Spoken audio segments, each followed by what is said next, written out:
అసలు వ్యూహం ఏంటో, స్ట్రాటజీ ఏంటో క్లియర్ పిక్చర్ కనిపించడం లేదు ప్రస్తుతానికి. కానీ పదే పదే స్పీకర్ అయ్యన్న పాత్రుడు గారు కానీ, డిప్యూటీ స్పీకర్గా ఉన్న రఘురామకృష్ణంరాజు గారు కానీ, వేదిక దొరికితే అది ఆ వేదిక మీద మాట్లాడచ్చా మాట్లాడకూడదా అనేది కూడా ఏమీ వాళ్ళు కన్సిడరేషన్లోకి తీసుకోవడం లేదు.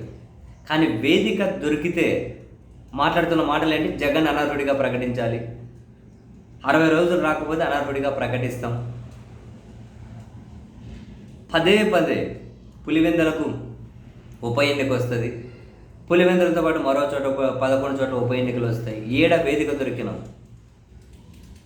అసలు రెగ్యులర్ ఇంటర్వెల్స్లో ఇది డెఫినెట్లీ ఏదో క్లియర్ పిక్చర్ రావాలి, వీళ్ళ వ్యూహం ఏదో ఉంది. అండ్ తాజాగా మళ్ళీ స్పీకర్ అయ్యన్న పాత్రుడు గారు ఒక వేదిక మీద నుంచి మాట్లాడుతూ ఉంటారు, ఎవరైనా ఒక ఉద్యోగి ఆఫీస్కి రాకపోతే కంటిన్యూస్గా ఏం చేస్తాం?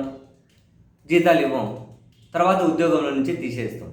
ఇప్పుడు ఎమ్మెల్యేలైనా కనుక అసెంబ్లీలకు రాకపోతే జీతాలు ఎందుకు ఇవ్వాలి? వాళ్ళని ఎమ్మెల్యేలుగా ఎందుకు ఉంచాలి? సో ప్రభుత్వం ఇది పరిశీలనలోకి తీసుకోవాలి అని చెప్పి జగన్తో పాటు ఎమ్మెల్యేలకు రావాల్సినటువంటి జీతభత్యాలు, బెనిఫిట్స్ ఏవైతే ఉంటాయో అవి కట్ చేయమని చెప్పి చంద్రబాబు నాయుడు గారికి స్పీకర్ వైపు నుంచి కీలక సూచన అనేది వెళ్ళింది. అంటే అసెంబ్లీకి రాలేదు కాబట్టి జగన్కు ఆ 11 మంది ఎమ్మెల్యేలకు ఈ జీతాలు లేకుండా ఫెసిలిటీస్ ఏవి కల్పించకూడదు అన. మరి చంద్రబాబు నాయుడు గారు ఇంతకుముందు అసెంబ్లీకి రాలేదు, తను తీసుకున్నారా లేదా జీతం తెలియదు నాకు, నా దగ్గర ఇన్ఫర్మేషన్ లేదు. తీసుకున్నారా లేదా ఏమో వైసీపీ వాళ్ళు చెప్పాలి. కానీ ఇప్పుడు ఈ 11 మంది ఎమ్మెల్యేల గురించి ఉన్న 11 మందే వీళ్ళ గురించి పదే పదే అనర్హత వేటేస్తామని, ఫస్ట్ వీళ్ళకి జీతభత్యాలు కట్ చేయాలని, తర్వాత అనర్హత వేటేయాలని, ప్రభుత్వం నిర్ణయం తీసుకోవాలని పదే పదే స్పీకర్ స్థానంలో, డిప్యూటీ స్పీకర్ స్థానంలో ఉన్న వ్యక్తుల నుంచి ఎందుకు ఈ ప్రపోజల్ వస్తుంది? ఎందుకు ఈ డిమాండ్ వస్తుంది? ఎందుకు వీళ్ళు పదే పదే ఎల్లగక్కుతూ ఉన్నారు? ఆ నిబంధనలు మీకు ఏమున్నాయి? మీ చేతిలో అన్ని వ్యవస్థలోనే, దాని ప్రకారం వెళ్ళండి ముందుకు. పదే పదే బెదిరింపు ఏంటి?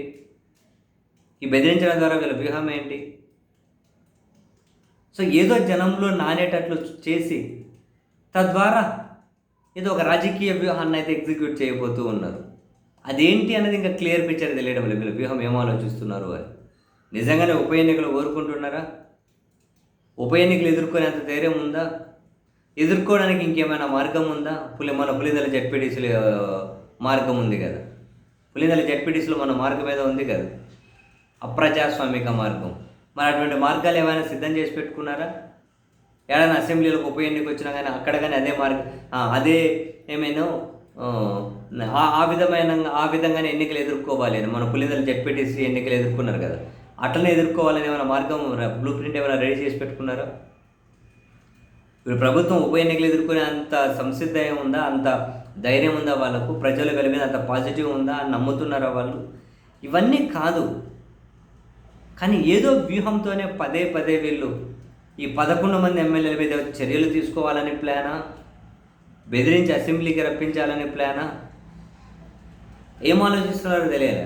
ఇప్పుడంటే వాళ్ళ జీతభత్యాలు కట్ చేయాలట, ఆ తర్వాత కనుక రాకపోతే ఎమ్మెల్యేలుగా అనర్హత వేటు వేయాలట. మరి వేయచ్చు కదా, మీరే ఉన్నారు స్పీకర్గా, డిప్యూటీ స్పీకర్, వ్యవస్థ అంతా మీరే కదా, వేయండి. మరి మేము వేసే కంటే ముందు ప్రభుత్వం జీతభత్యాలు కట్ చేయమని చెప్పి చెబుతూ ఉన్నారు వీళ్ళు. మరి వీళ్ళు మాట్లాడుతున్నారా, వీళ్ళతో ఎవరైనా మాట్లాడిస్తున్నారా వెనకలా? క్లారిటీ లేదు నాకైతే.